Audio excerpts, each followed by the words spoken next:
13 years ago, audiences across America were horrified by the savagery of a faceless killer.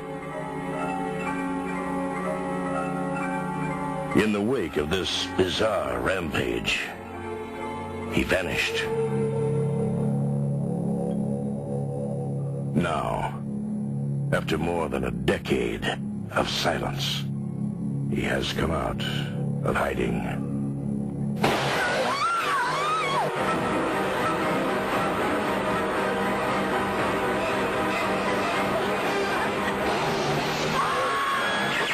Texas Chainsaw Massacre 2. The Buzz is back. Directed by Toby Hooper.